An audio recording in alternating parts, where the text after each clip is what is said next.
Okay, hopefully, please let me know if you can hear me. We just had the trailer, but it sounds like unfortunately we didn't have sound. Do we have sound? We're getting a thumbs up. Is it okay? I see thumbs up on YouTube from Patrick and Giron. Are we saying okay? Are we saying it's good? Salut tout le monde. Yes, sound is good from Twitch Bree. Thank you so much for that. I have no idea what happened. I'm so sorry you didn't get to hear it. Yes, sound. Oh, amazing. I'm so happy. Thank you so much. Hello, everyone. Thank you for the thumbs up, Patrick. Thank you, Jerome. Thank you, Bree, as well. As ever, we're live on Facebook, YouTube, and Twitch. We're here to talk about Once Upon a Line again, and in just a moment, I'll be welcoming the incredible Dan and William. So we'll be doing a stream, some in English and some in French as well. So we'll answer all of your questions today. If you haven't seen it, there is the most amazing update that went out just 30 minutes ago from the incredible Dan, who's prepared this awesome update with loads of information. We're going to talk about some of the guilds and casts within the world of Kel and Once Upon a Line. You're going to talk about more about the artwork and what you're going to do in the game. It's beautiful, but really importantly, we have the opportunity for you to have a permanent impact on Once Upon a Line. So, if I show it here, we have a contest where you're going to get to choose whether you want it in English or French. It's up to you. We have it in English, but we also have it in French, where you can choose what you think one of 4 different insects would do in the world of Kel. So you have the opportunity for just 2 days, so until the 26th of January, to pick one of these 4 insects and tell us, do you think it should be military, a builder, an artist? Maybe it's something very creative. Maybe it's something psychological or helpful in some way. Maybe it's not helpful at all. Maybe they just clean the trash. Tell us, what do you think the insect should do? We're going to pick the top 10 entries, and then the community will vote.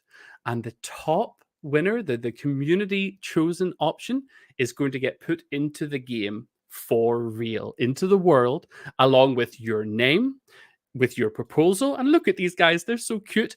And a piece of artwork by Alexandra, I'm going to say Gimbel, but maybe Dan could tell me the correct pronunciation. Jambel. Yeah, Dan. Gimbel? Jambel. Jambel. Hello, Dan and William. How are you doing? Hello. Hello, Az. Hello, everyone. Hello, France. Hello, Belgium. Hello, Luxembourg. Hello, Switzerland.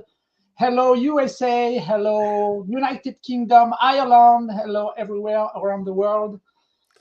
Honestly, this idea that you're open to letting anybody suggest something that an insect might do and have their name put into the game and an art piece made of this insect, I think it's incredible. I love it. Yeah, that's something we already did when we made the Ragnarok Star campaign, and backers really enjoyed having their name inside the box, inside the cards, or any component of the game. So that was really a great moment, and we wanted to reproduce it again and to invite people to share their idea and also to help us, because it's not only a contest, it's also really helpful for us, because in general we are really surprised by the creativity of the backers, and that's really a pleasure.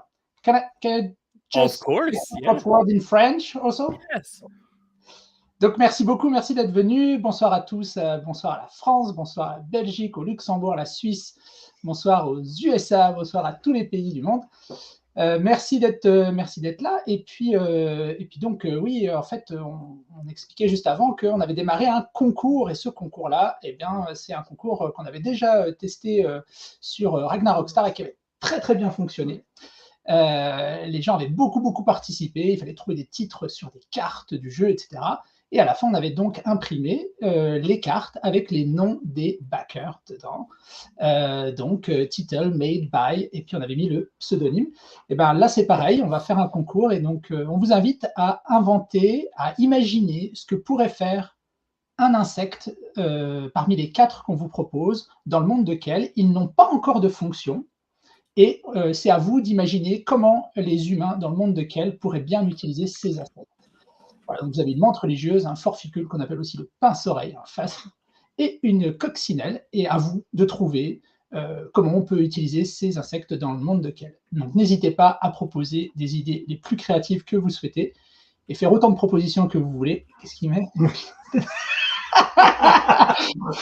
Brilliant. Amazing. Thank you. It's definitely a good idea that we have the backers and community come up with these ideas and not me, because I don't have very good ideas. But one of the reasons we wanted to stream this week is to talk about an update that was just posted 30 minutes ago that talks about the contest, but also talks about the world of Kel. And it's a really big update. I thought it was really good to have Dan and William here to talk about it a little bit. And we should say hello to Ukraine. Hello. Yeah, hello, Ukraine. So we also will talk a little bit about all the unlocks that have happened so far. In fact, I might start with that because the campaign has changed quite a bit in 1 week. We've had a lot of changes. We've included more information about how the game works and how you use the grids of destiny and the story cards, and also talked a little bit about the puzzle and the logic solving of how you go about doing your best to maintain your action tiles in an efficient way without going down the line of tragedy and building up dystopia. We had a lot of questions on Board Game Geek and on, I'm not going to try and say it, the French forum. Code. Where we had a lot of questions about the strategy and the technique. So Dan and William made this fantastic explanation of how you can think around the puzzle, which is incredible. But one of the most amazing things we've done is we've unlocked a lot of new content for the game. In fact, I just scrolled past some of it. We've actually upgraded all of the recharge packs for the core game. This is a really big thing. And if I scroll down just a little further, we've unlocked new heroes, new grids of destiny, new hero cards, more story cards, and improvements for the core box, including a deluxe plastic upgrade for the scratcher. Yes, totally. Do you want to mention this in French, maybe? Oui, donc on a passé une semaine assez incroyable, et puis on a profité de cette semaine pour faire un petit peu évoluer la page, rajouter des éléments. Alors tout en haut, at the top, on avait donc rajouté, on a pensé à rajouter, donc suite à des discussions qu'on a eues sur BGG, sur Code et aussi sur Facebook ou d'autres réseaux, une quick view of game sequence, c'est-à-dire une présentation rapide d'un tour de jeu, et puis surtout montrer que, en fait, dans Once Upon a Line, en gras gratté ne rime pas forcément avec hasard, puisqu'il y a énormément de déductions à faire, de logique et d'astuces à trouver, à imaginer pour contrecarrer justement cette idée reçue que l'encre à gratter est une solution hasardeuse. Pas du tout. Dans Once Upon a Line, vous avez la possibilité de trouver, de déduire la position des mots par tout un tas d'éléments, et ça, vous pouvez le voir. Alors ici, c'est sur la page en anglais sur Kickstarter, mais vous avez une page miroir en français aussi qui existe, et vous pouvez tout à fait aller la consulter. On a pris le temps de refaire des exemples tout à fait équivalents en français. Voilà. Yes, this was the big request from the last stream. Yeah. So, here the same example. Donc ici, vous avez le même exemple sur la séquence de jeu rapide pour pouvoir déduire certaines... Alors, c'est déjà quelques éléments de déduction, mais il y en a d'autres à trouver. On ne peut pas tout vous révéler. Il y a d'autres astuces pour pouvoir casser le jeu et casser les pièges qu'on aura un petit peu tendus sur votre chemin. Donc voilà, donc dans les révélations aussi de la semaine, on a augmenté un petit peu le matériel, on a rajouté des grilles de prologue dans les extensions, pardon, pas dans les extensions, dans les recharge packs, et aussi dans la boîte de base, la core box. Il y a donc 2 prologues additionnels. Et également, on a fait donc une augmentation aussi sur une amélioration du matériel sur le grattoir, qui est le grattoir par défaut qui sera dans la boîte. En plus du grattoir Deluxe Métal, il y a donc un grattoir en plastique, mais cette fois-ci qui sera fait spécialement pour tailler pour le jeu, c'est-à-dire à la largeur exacte d'une cellule, peut-être un tout petit peu moins pour avoir un peu de marge de manœuvre et éviter de gratter par erreur une mauvaise case. Donc voilà, donc ça a été étudié pour. C'est un design made by Thierry Lacou. Thank you very much, Thierry. An amazing fan from our community. Yeah, that's my little squirrel every day. Yeah, every day. Something like 8 by 10. I've got a message from Thierry. That's every day. Yeah. Man, everybody needs a Thierry. So if one day I'm not anymore alive, everyone will know because of Thierry. Yeah. I had a question, which I realized I didn't ask you. Maybe you can tell us secretly for just the small fans on the stream. But this hidden secret hero is an insect. Yes? Yeah. Can you tell us? Is it super secret? Recognize it. Uh-huh. Okay. I just want. Get permission. Green light. Okay. Maybe not. Keep it secret? No. That's not a real secret. That's not a real secret. It's a tardigrade. You know that insect? Yes. This is a famous insect. It's really a small insect, but it has special properties. It survives to the space. Mm-hmm. In the space, it survives to high temperatures, to low temperatures. He can stop living for a couple of years and relive a few years after. It's totally incredible insect, and we imagine it's really small. And we imagine in this world of Kel, if all insects grows. Mm-hmm. These really small insects will become something like a dog, like a pet. So okay. People can also have a tardigrade as a pet in this universe. This is really cool, man. It has really no skill. Okay, it's not useful in this world, but it's small insect that we need a tardigrade. Totally. Do you want to give this in French? We will meet more and more tardigrades. I can't say anything else, but there will be a lot of tardigrades in this adventure. Oh. And I don't want to talk about these other characters we see, just the pet, okay? But the character is really someone really special for us. And we will be really happy to discuss about this character when it will be produced and when people will have discovered it. It will be a real pleasure because it's really someone special for us. Oh, this is right. Do we call him the teddy bear? Is that what? Yeah, teddy bear. Yeah. I can say perhaps in French. So, donc, on a voulu introduire donc dans le jeu un animal un peu particulier qui s'appelle le tardigrade, qui est un insecte microscopique, ouais. Et qui a des propriétés incroyables, qui survit au vide de l'espace, qui survit aux températures très très hautes, très très basses. Les amateurs de Terraforming Mars connaissent, puisqu'il y a une carte de tardigrade dedans. C'est un insecte incroyable en fait, qui peut se mettre en cryogénisation, qui va arrêter de vivre pendant plusieurs années, puis qui reprendra sa vie après.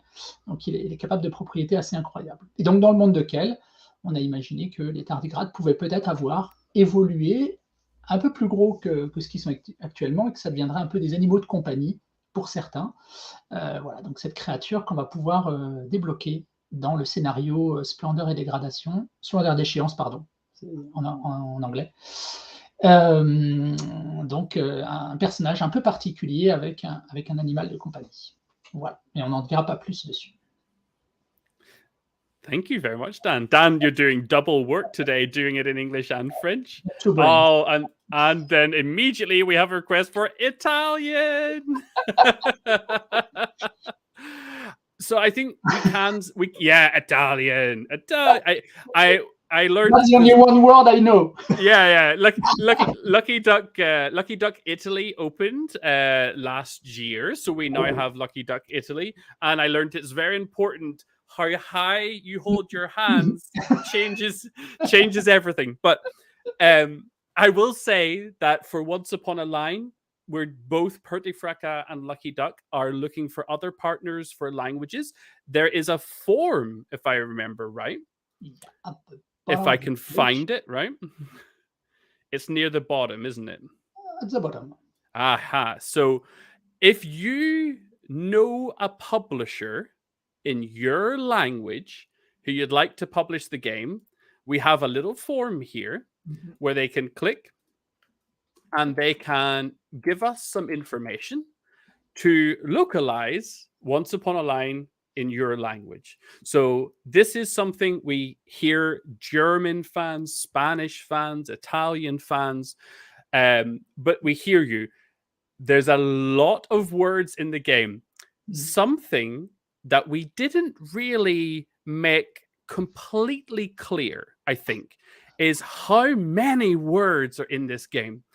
In the core box, there are 250 of these large story cards, and the vast majority of these have unique story and unique artwork, and expensive on the back they have consistent artwork, so you know which grid they match with. But on the other side, as you can see here, they have unique story, and that's, I think we estimated over 33,000 words. Yeah, it really depends on the language, because translate between French and English, but it's really close. So to have Italian or Esperanto, Spanish, German, it's a big task to have it translated. So hopefully we find more partners to translate it, but English and French for certain. Do you want to say any of that in French, or is that okay? Yeah, I can explain in French. Right? Donc on a ouvert en fait sur la page, tout en bas de la page, si jamais vous connaissez des distributeurs, des éditeurs, des localisateurs qui pourraient être intéressés par le portage du jeu dans une autre langue, il y a un lien tout en bas, Localize, qui va vous permettre en fait de remplir un petit formulaire.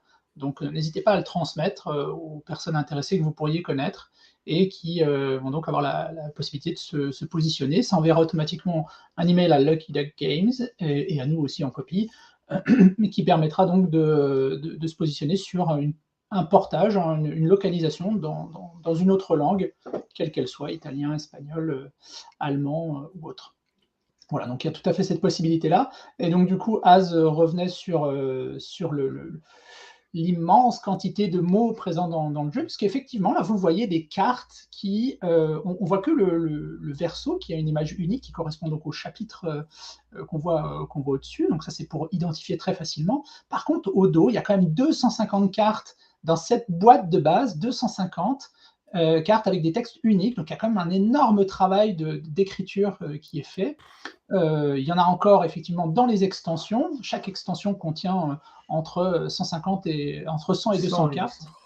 Voilà, avec des textes uniques. Chaque carte, alors là vous voyez des artworks à droite de la carte, mais il y a même des cartes on n'a pas assez de place, donc on est obligé de faire une double colonne de texte. Donc il y a énormément de texte, énormément d'histoire et d'heures de lecture à travers le jeu. And I think that today, with the update that you posted, Dan, just half an hour before we went live, we Yeah. got to see one of the first real glimpses in this special update into how rich the world is. And I love this artwork. Oh, hello, George. It's nice to see you, George. And we got to see just how deep the city of Kel is, and the society casts and the infrastructure. So I'm going to maybe go through a little bit of it in English, and then Dan, you can repeat in French, or you can correct me. You can correct me freely. Sure, yeah. But I won't spoil this story. Definitely go and read the update, everybody, and put a comment to let us know on the update what you think of it and what it says to you. What I want to focus on, first of all, is the two castes, the two guilds that we're speaking about here. I'm going to murder this pronunciation, but the Assembly of the Lepelazuli. Perfect. Perfect. I take it. So the first caste represented is someone who are elite. They're the bourgeois, the higher ups. They're at the Amber Opera, Le Opera Amber. No, never mind. Ambre, sorry.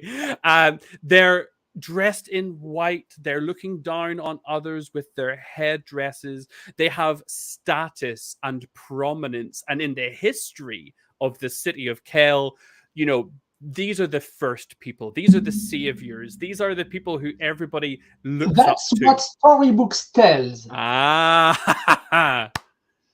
But not maybe. Who knows? Who knows? It was. Do you want to? Yeah. Yeah, it was a couple of years ago. We admit that they arrived first at Kiel. Something we don't tell in this update is that story is located in Florence, Firenze, in Italy, and that's the center of the in the world. You have some wild insects over the world, but here in Firenze, in Florence, there are some nice insects, and those Lepelazuli said that they arrived first. Perhaps if you play the saga, you will discover more and more information, and who knows? Who are they? What's their project? Because everything is about politics influences in this saga, and you will have to discover every caste, every guild to know more about this politician war. Yeah. You know. And this guild in particular, so this assembly, one of their defining traits is this secret of the pollen-tail. This essentially this substance that lets them make the insects docile so they can be controlled and used for society. So this is obviously a massively powerful thing for them to have, but they also control how that is used, and it forms this pellet currency that drives the world. So this really is a caste in control. Yeah, totally. But I find it really interesting that you use terminology like zealous, like they're scrupulous, they're controlling it in quite a covetous way. They're really not wanting to give up their control. This seems like an organization that looks after itself first and maybe people second.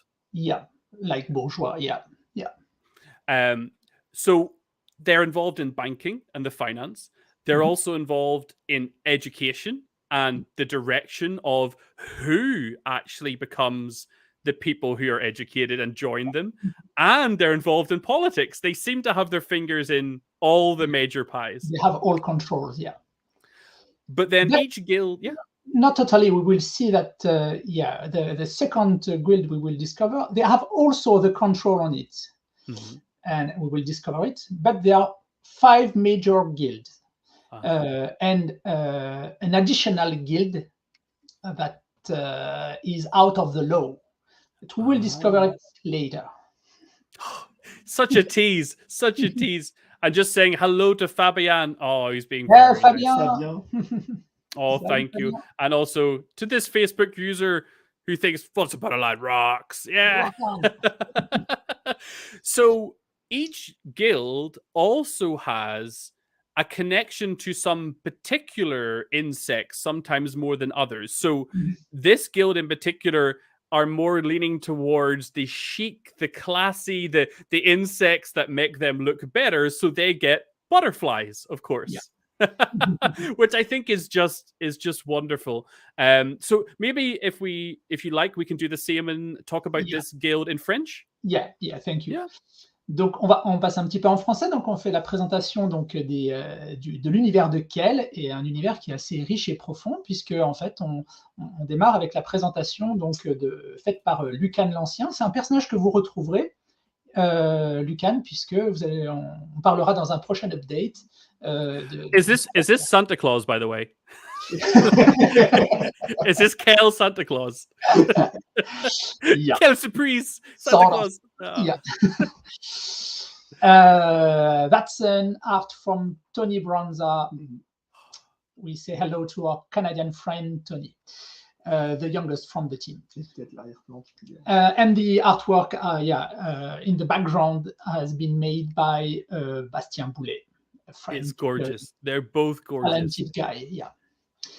Donc voilà, donc c'est Lucan l'Ancien qui est he's the veteran, he's the oldest of the city. C'est le plus vieux de la cité, c'est le vétéran, c'est le doyen. Et donc Lucan, en fait, c'est un personnage que vous allez pouvoir retrouver à différents moments, puisqu'en fait, c'est lui qui va être un peu la mémoire de Kel, et qui va, à travers ses mots, à travers son exode, à travers son voyage dans le monde, il va raconter comment il est arrivé jusqu'à Kel. Et puis là, vous avez un petit texte d'introduction déjà qui vous présente ce qui s'est passé pour lui à la découverte du monde de Kel quand il était petit, quand il a eu 8 ans, et qu'il est arrivé. Donc là, il a presque 100 ans maintenant. Et donc, il vous raconte son arrivée à Kel. Vous allez découvrir aussi que donc, la grande cité de Kel, donc l'ancienne Florence, qui a été réhabilitée par les humains, on prétend que c'est les Lépidorés, la caste des Lépidorés, qui est une des guildes majeures, des 5 guildes majeures de la ville. On prétend que c'est elle qui a créé la cité de Kel, et puisqu'elle a été à la base de la découverte du fondateur. Voilà, les fondateurs, qui a découvert la polénie. Tu veux en dire un peu plus, parce que j'arrête pas de parler, puis Oui, outre la polénine, donc tu l'as peut-être pas expliqué. Non. La polénine, c'est une substance chimique qui permet de contrôler les insectes, de les rendre plus dociles. Et donc, ils en détiennent le secret, donc ils le gardent jalousement. Et cette polénine est synthétisée en petits granulés qui est donné, qui est administré aux insectes pour les rendre dociles. Ça permet de les domestiquer et de garder le contrôle sur tout le périmètre autour de la ville. Et ça sert également de monnaie pour la cité. Donc, on paye en granules. Donc, ils ont la main mise également sur les finances, sur l'argent. Et bien sûr, ils maîtrisent aussi l'éducation, le savoir. Ils forment les élites et ils placent les bonnes personnes à la tête des autres factions, des autres guildes. Entre autres, leur emblème, c'est le papillon, donc on les appelle les lépidorés parce que ça vient des lépidoptères. Et donc, leur emblème, c'est le papillon, de jour ou de nuit. Il n'y a pas de... suivant leur affinité. Par contre, c'est une marque de prestige de posséder son propre papillon. Bien sûr, ils sont gigantesques dans le monde de Kel, donc ils peuvent voyager à d'autres papillons. Et voilà. Voilà pour les lépidorés. Et puis donc aussi, ils ont une influence sur au moins une des autres guildes majeures. C'est la guilde des squadrons ou des fourmiliards. dont Az va bientôt vous parler, puis on reprendra après en français. Donc voilà, ils ont une influence sur les fourmiliards qui représentent plutôt le corps armé, comme vous allez voir. Ah, thank you very much. Up to you. I must admit, reading this update for the first time made me completely rethink about what the butterfly's breath would mean. Mm-hmm. Ah, look at the smile! Oh, the smile I loved. Oh, play poker. I always thought the butterfly, and on the box you have this big creature and it's going to be about the creature, and then I thought, oh no, hold on, maybe there's more to this. There's more politics, there's more science, there's more society than meets the eye. I loved this update, Dan, for that reason. It sparked so much of the world, and I assume this is a positive thing. Yeah, they say we are incredible artists. Yeah. Oh, like without question. And here's an interesting question, actually. Let's field this about inserts and sleeves. Is it possible to have some sleeves in the Chaos campaign or during the Pledge Manager, or even some specific inserts? Donc, I will answer in French. Alors, a priori, on n'a pas prévu de proposer de sleeve. Hein. C'est des formats qu'on peut retrouver. On a vérifié. Hein. Vous pourrez trouver c'est un standard. C'est 127 par 89, c'est la sleeve. Mm-hmm. Et la carte fait 1 mm de moins. Voilà. Donc, ça se trouve dans le commerce. Vous pourrez en trouver. Nous, on pense que c'est pas un jeu qui est fait spécialement pour être sleevé, puisque en fait, vous n'allez pas manipuler des centaines de fois les cartes. Alors, on peut comprendre hein, ceux qui sont assez dingues de leur jeu et qui veulent tout sleever. Mais voilà, nous, on n'a pas prévu spécialement de faire des inserts spéciaux etc. Par contre, on est en train en ce moment de faire des calculs et des mesures sur le cartonnage, pour s'assurer qu'on puisse tout faire rentrer, même avec des sleeves. Donc là, on est en pleine mesure, on ne peut pas en dire beaucoup plus pour l'instant, parce qu'on est en train de faire des tests de cartonnage en pleine campagne de financement. Voilà. Après, ce qui est les inserts, on travaille là justement sur un cartonnage. On ne fera pas de plastique, on ne veut pas de plastique, enfin en tout cas un minimum de plastique dans cette boîte. Donc ce sera un rangement cartonnage voilà, qui sera prévu pour la boîte. Maybe also in English. Can you confirm?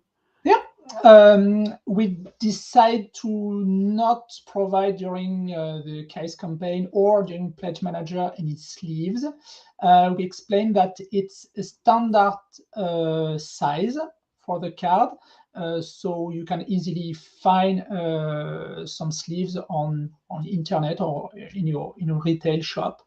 It's something like 127 millimeters per 89 millimeters. Yeah. So it's something standard. It's not really common in games for sure. It's called jumbo cards, I think. Yeah. Yes. So it's not really common, but it's possible to find. Yeah. So I think realistically, we'll definitely make sure all the backers know exactly how many cards are going to be in every box, so you can definitely plan to get sleeves if you like.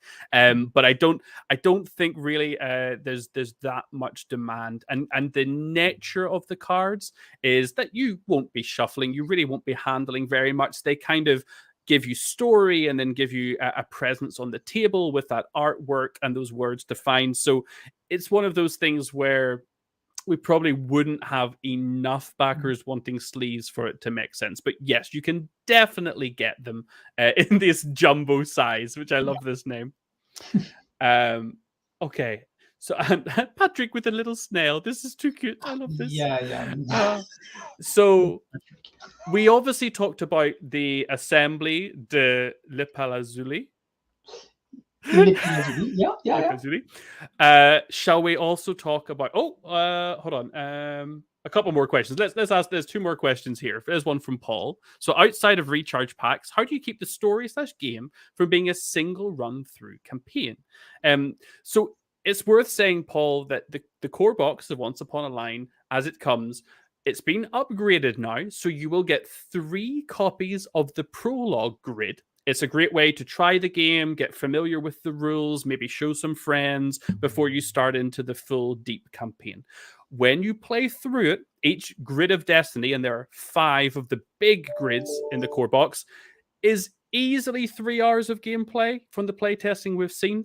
And once you play through those 5 grids, that will be you going through the story, and you will have a specific ending depending on how well you've done. You will then need a recharge pack if you do wish to play it a second time and you wish to do it again. So purposely, the game is designed to give you that anticipation, that permanent impact from every change you make on the grid, making every decision that you do, every talent that you unlock, every direction that you take, and every story card you reveal, a key part of that whole experience. So the recharge packs are what you need if you would like to go through a campaign again from scratch. Yeah. You want to do it in French? No, just something also on BGG or even in FAQ, we did our best to give more and more explanations about, because it's really surprising people, to be honest. And we explain how we developed it and why we decided finally to have Scratch of Ink. And it was a real decision to have it because it gave this experience that no other technology actually can give, or even all the tests we did with other technology failed. And so it was the best we could have to keep this experience, that tension when you scratch and you know that you will not be able to come back or to revert your choices. And this is a great article. This was really nice to see the testing that you did and to share the designer perspective of why it works the way it does. Donc en fait, pour les Français, donc en fait sur la question de la rejouabilité, donc on a effectivement en fait prévu dans cette version-là du jeu de faire en fait une campagne. C'est une expérience unique que vous allez vivre, et donc vous allez avoir quasiment une vingtaine d'heures de jeu dans la boîte de base. Et puis, alors si effectivement vous avez envie de rejouer, c'était un petit peu la question qui était posée, comment ça se passe si on a envie de rejouer. En fait, on a prévu donc ces recharge packs pour pouvoir permettre de rejouer une deuxième fois l'aventure. Il faut aussi préciser qu'on a dernièrement débloqué donc des grilles additionnelles prévues dans la boîte de base pour le prologue. Et donc, ces grilles additionnelles vont vous permettre déjà de vous faire la main éventuellement, et puis pourquoi pas de faire découvrir ou d'éprouver les différentes possibilités qu'offre déjà le prologue. Et puis voilà, donc il y avait aussi la présentation alors c'est en anglais, peut-être qu'il faudrait qu'on prenne le temps aussi de le refaire en français, ce texte-là. Tu l'as fait, mais il faut le poster. Alors peut-être. Alors dans ce cas, c'est quelque chose qu'on va poster pour expliquer. Si, en fait, il est sur Code. Je crois que je l'ai posté sur Code. Mais peut-être c'est bien aussi de le poster ailleurs, donc d'expliquer toutes les raisons qui nous ont amenés au choix de l'encre à gratter. I don't know where I'm going. And you can see a little butterfly in the middle of the screen. Oh, the butterfly! Yay! So on this forum on Code, I think I also, but you have something like 1,300 comments. Yes. So good luck to find it. But on this forum, you will have more and more information about from the beginning. When we started to imagine the game, so many people, asked us many things about the game, about the technology, about It's wow. No, it's not just simple word puzzle. And also we translated here the text we published on BGG about our choices about the project of Scratch of Ink game. And there's actually a follow-up question, which I think is good to talk about right now, which is maybe you plan in the future to make an app and replace the Scratch with an app. I can speak to it a little bit, Dan, if you like, or you can. So I'll say that if you don't know Lucky Duck Games, we are big proprietors of digital hybrid games. So that's board games with an app. Not just a companion app, but something that actively is involved in the gameplay, and it makes the game better, enhances it, and does something that you can't do with physical components. We really like apps to play a major role in the games that we make. And when we saw Once Upon a Line, we instantly were thinking, could this be an app? Is this something that would work on a digital format and give the same experience? And as we saw people playing it and spoke to Dan and we played it ourselves, we really thought that an app was not the way to get the best player experience. These things that Dan spoke about, these permanent impacts and changes, the way you reveal the story, the way collaboratively you come together around the grid of destiny, the Scratch Off Ink does so much that even an app wouldn't do. And we have tabletop simulator versions of the game that you can play, and it's not the same completely in how you get involved. So it's possible, but it would not give you the same epic game that Once Upon a Line is with the Scratch Off. And to be fully honest, you can go, it's in French, sorry, but you can go through the quote forum and you will see many, probably 10 or 15 people explaining that they tested on tabletop simulator and also on physical version of the game, and they said, okay, it's great to feel the mechanism, it's great to learn to play, but there is not the same experience than being 3 over the table and searching and placing tiles and discussing and manipulating physically the board and the grids. It's totally different, and scratching is really important to create that tension, to create that unique experience that Scratch Off Ink gives. And it's funny. So Gamer Steph actually asked, first of all, I should say that Game Steph said this lovely message, say congratulations to the whole team. This was really very sweet. But then also followed up on Twitch and asked about releasing that's the same art guy. book. Be prudent. That's the same guy. Oh, not the same? Yeah, that's Game Steph. I know him. Yeah.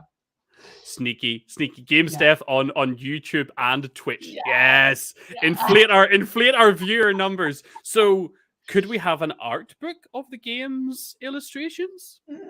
Maybe. Well, let's see. Perhaps we have a project of something. But we will talk about this later. But I promise we thought about this.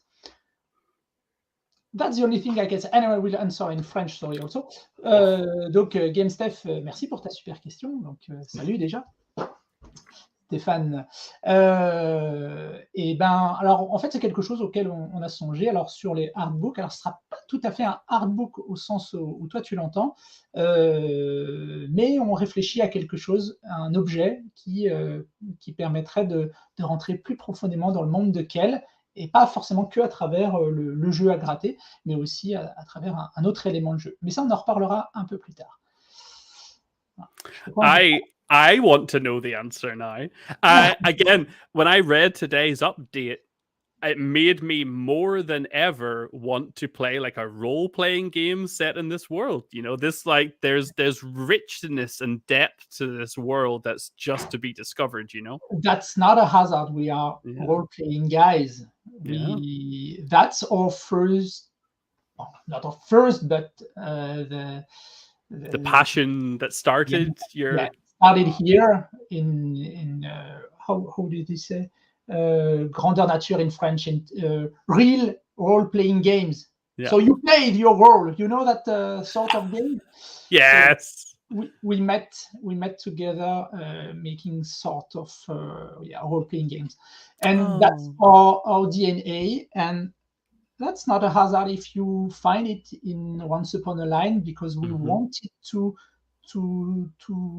create another sort of role-playing game. That's a bit pretentious, but we wanted not to get the same elements, dices and the sheets, the character sheets, etc. We wanted something that was close to role-playing games, but that involved the experience. En fait, on avait voilà, si Az parle de jeux de rôle et qu'on a une sensation de jeu de rôle dans Once Upon a Line, c'est pas un hasard, puisque William et moi, on est des grands joueurs de jeux de rôle, enfin des grands, des vieux joueurs de jeux de rôle. Commencé par le GM. Voilà. Les grandeurs nature. Non. Plutôt les jeux de rôle sur table. Moi, je t'ai rencontré. On s'est rencontrés avec des épées en latex. It talks about latex, but it's something really safe. Don't worry. It's worth. I should say that Steph said "Génial, merci." So that's fantastic. And also, as an answer to the scratching question, we had a yes, I understand. Thank you so much. Keep up the good work, which is great. But now, unfortunately, we've opened a whole can of worms, because now we want to know, what's this role-playing game? Yeah. And you know what? I heard someone saying, latex. Latex word. I read some message on Facebook, someone saying, oh, I really enjoy this world of Once Upon a Line, and let me couple of months, but I want to come back with you to you with something for a role-playing game about the universe. I'm waiting, okay, because it's a hard job to do a role-playing game, but famous guy on internet about role-playing games, yeah. Okay, and so also another guy talking about making some music for Once Upon a Line. Oh, that would be great. An artist, yeah. This is your passion is infectious, and your world building. I feel like the world is only starting to see the tip of the iceberg of what this world is going to be. And throughout the campaign, and then the pledge manager and monthly updates, I think there's going to be so much to share that you're writing and working on. Yeah, totally. Yeah. And Fabian was saying, we had this in the last stream. Let's have a children's version again. Why not? Can be a great idea. I think there's been some interest in that, and there's definitely educational benefits to the game, to the problem solving, and the uses of words and the tricks and the palindromes around the words. Yeah, how to manipulate words, but during a game, and that's another way to learn, another way to study. Yeah. En français, donc, merci Fabien pour ta question. Donc effectivement, c'est vraiment quelque chose qui nous excite, nous, de pouvoir éventuellement imaginer comment Once Upon a Line, alors dans cette version actuelle ou dans une autre, peut-être repenser un système différent, mais qui permettent aux enfants de jouer avec les mots, de jouer avec la beauté de la langue française, avec la richesse du vocabulaire. Et ce serait vraiment effectivement une dinguerie, avec certainement des illustrations beaucoup plus adaptées, beaucoup moins matures, beaucoup plus accessibles pour les enfants, et des aventures aussi, des aventures adaptées, mais qui aillent travailler comme l'onirisme et l'imagination, la fantaisie, tout ça. I missed this from earlier, where Patrick was saying every day of the campaign he's drooling. That's why he did the Sneal. This I don't know. Did I show this one? Oh yeah. Someone said I want 26 prologues because I'm a bit dummy and I make a lot of mistakes. Yeah. No, don't worry. No. And even there is a TTS version if you really want to be sure how to play, and it's a tutorial you can play on TTS. donc une version sur Tabletop Simulator si on veut vraiment essayer. Donc non, il n'y a pas besoin de 25 prologues. Definitely, you can start and easily play Once Upon a Line. It's not so hard. It's it's not.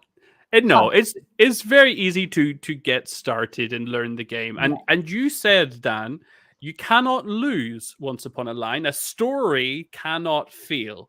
No. So maybe if you struggle, your story is just a little bit more tragic or fraught with danger and darker paths, but it's still a story, so you cannot fail. You still get to the end. Yeah.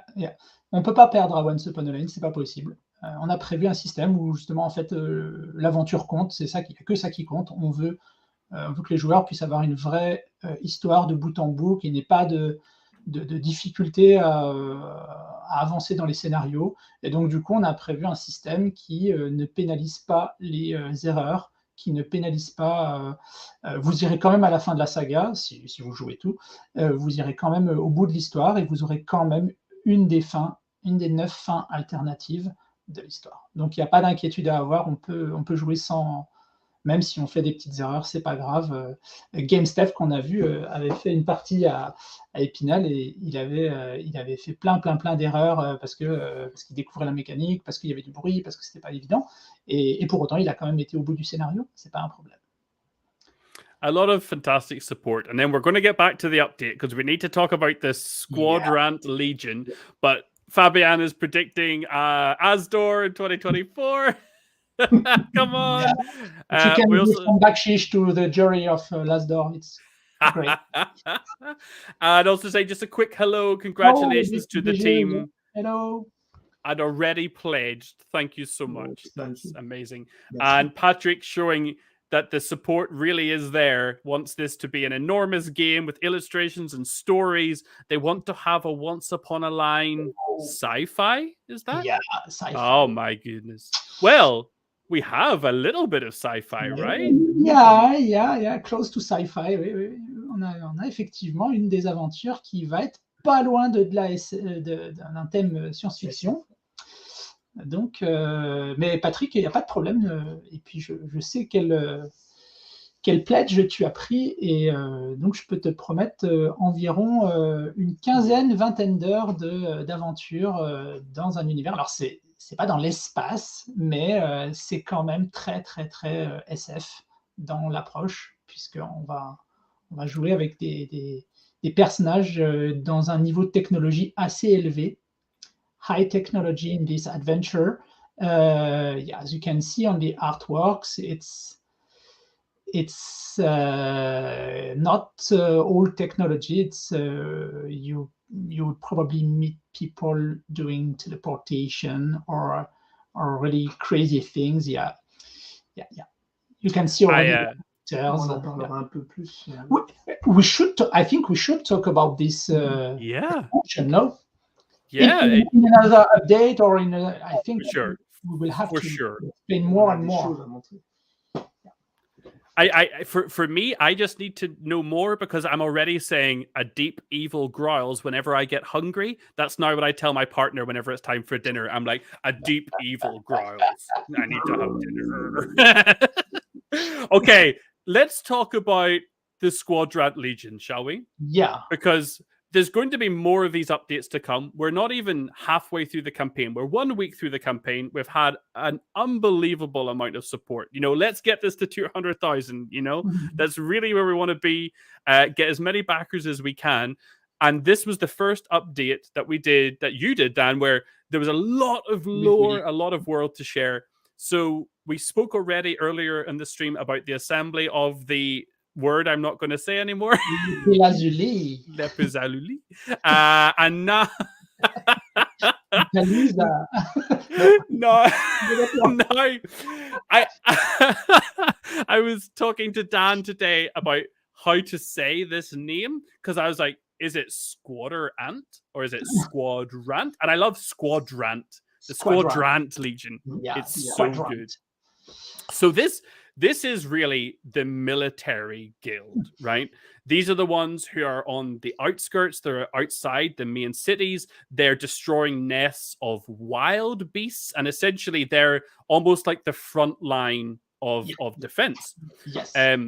Inside them, though, they also do have a hierarchy, and they have their own divisions as such. The first one you have is like a central city, the Trofal Guard, and this comes from an insect word, right? The Trofal. Oh, Trafalgar or Lucubre? Trofal. Oh, both. They both. Trafalgar. We use this word Trofal because it's a term you have for the ants. That's how they Trophallaxis. Trophallaxis. Yeah, that's the real word. And we wanted you have a lot of Easter eggs, a lot of homage. I don't know the word in English. Yeah, homage. We stole your word in English. We say homage. We stole the French word. So a lot of homage in this game to famous guy about insects, a scientist about real names. It's if you want, there are two games. The first game you play with scratch of ink, and the second game you search all Easter eggs, and you have almost 100 hours gameplay. Oh, okay. Well, now we need a special scratch off grid with all 500 Easter eggs on it, and you can only scratch it when you find each Easter egg. Oh my god. I can explain in French, perhaps. Yes. Yeah. Donc on est en train d'aborder donc la partie fourmilière, donc squadrant en anglais. Mais si vous allez dans le bas de l'update de la news, vous allez avoir effectivement la version traduite, et vous verrez qu'en fait on utilise souvent des termes dans le jeu qui viennent rendre des hommages à des scientifiques, à des termes, les pilazus quoi, à des termes scientifiques. Et ici, le trophal, ça vient de la trophallaxie, qui est, alors si vous avez lu Bernard Werber, vous n'avez pas pu rater le terme trophallaxie, c'est la manière dont les fourmis se nourrissent. Alors, c'est pas super glamour, hein, en fait, elles se vomissent bouche contre bouche. Voilà, c'est comme ça qu'elles se nourrissent. Et donc voilà, on a des termes aussi. Lugubre, we discussed today morning about how to translate lugubre, because it's a sort of ant from United Kingdom, I think. Lugubre, it's Greek name. I don't know how I can explain, but scientist name. It's a sort of Formicidae lucubrae.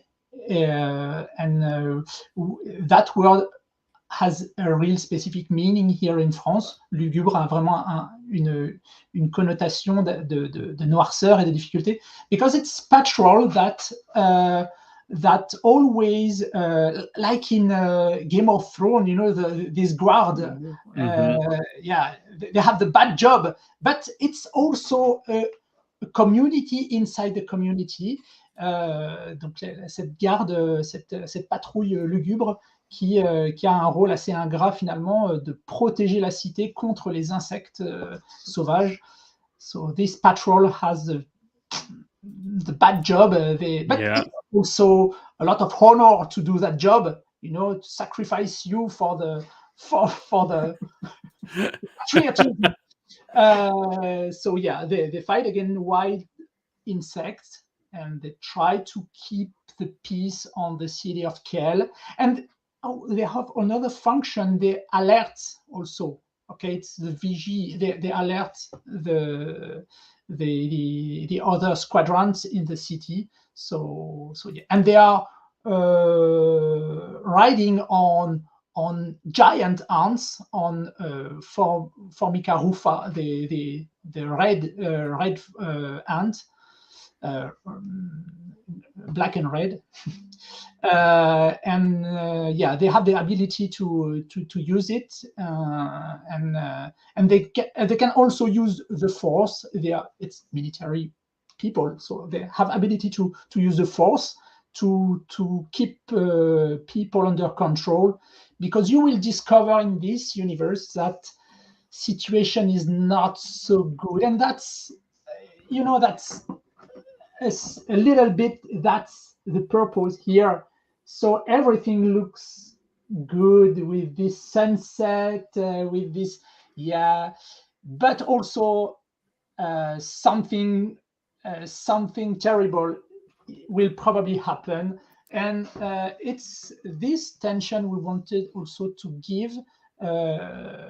Once you start in the story, you feel that some things go bad, but you have to discover what. As a Zephyrim, you have to discover what. You have to go deeper and deeper inside this story and discover. Yeah, through the heroes, and all the different heroes can give their own different perspectives, because some of the heroes are from the different guilds, some of them are from the sewers, some of them are from the Squadrant Legion. You have to be ready to try and see the whole picture that is being presented. And we can say also there is no bad and no good. It's really important, because in many narrative games you have the bad guy. And we wanted, it was really important for us to have no Manichaeism. Perhaps you use that word in English. I don't know. It's when you don't say he's bad, he's good.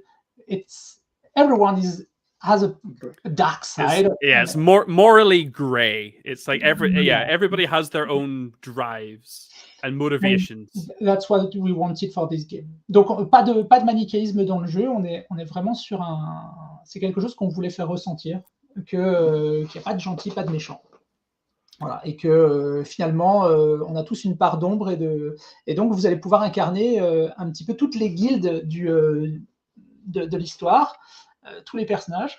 Donc there are 5 major guilds, but also one, how can I say, that's the outlaw guild,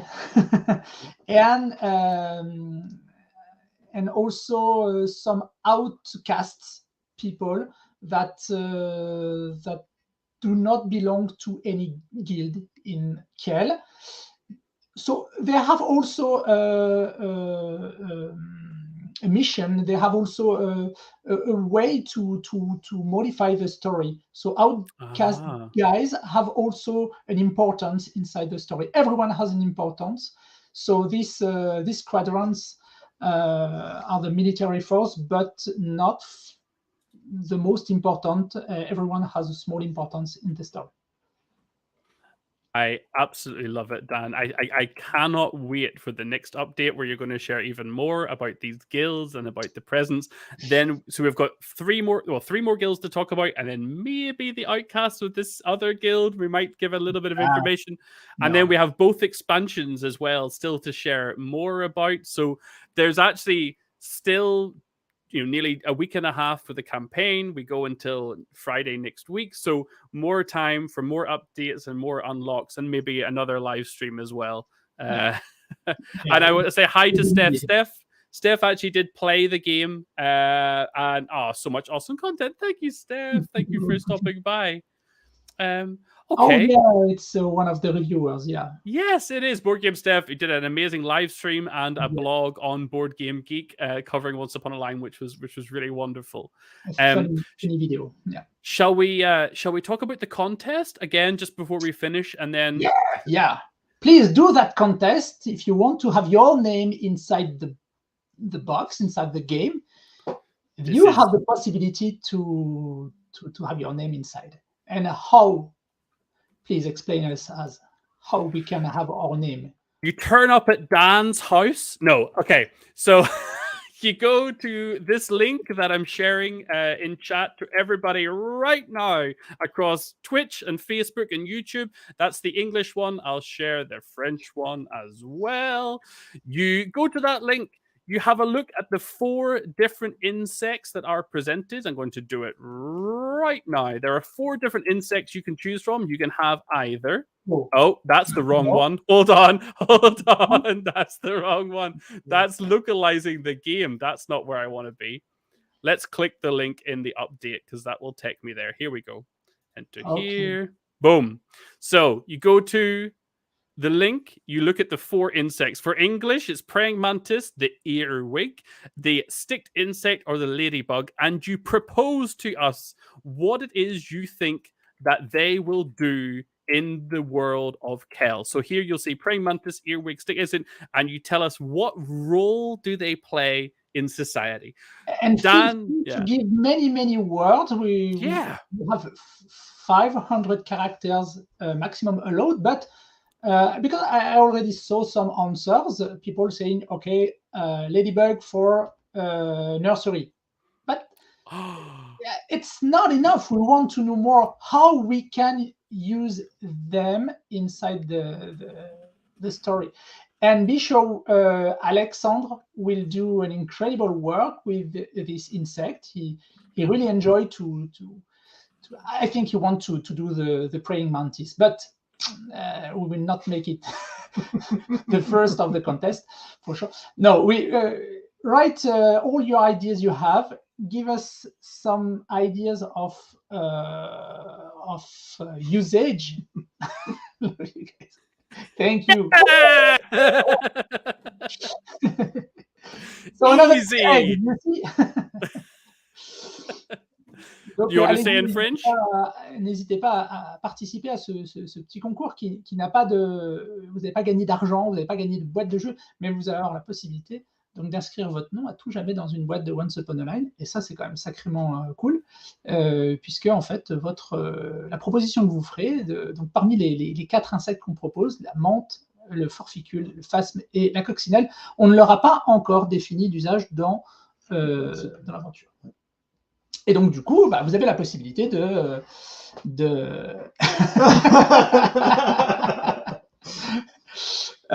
vous avez la possibilité de participer, de faire des propositions. N'hésitez pas à délier la sauce, à nous raconter comment ces insectes sont utilisés. Je salue au passage Arnaud, le ludonaute, j'ai vu qui a pris le temps d'écrire un vrai texte enrichi sur la coccinelle, je crois. Donc voilà. Faites-nous des propositions. Les 10 meilleurs, the 10 best ideas will be selected. Donc les 10 meilleures propositions seront sélectionnées dans 2 jours et on les mettra au vote.